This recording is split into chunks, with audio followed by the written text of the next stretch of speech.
सुमुखं सुहृदं सुलभं सुखदं स्वनुजं च सुखाय ममोघशरम् अपहाय रघुद्वहमन्यमहं न कथञ्चन जातु भजे।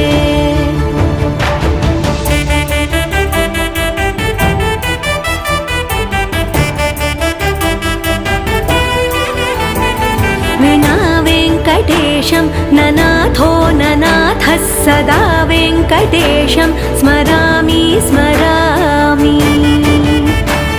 हरे वेङ्कटेश प्रसीद प्रसीद प्रियं वेङ्कटेश प्रयच्छ प्रयच्छ।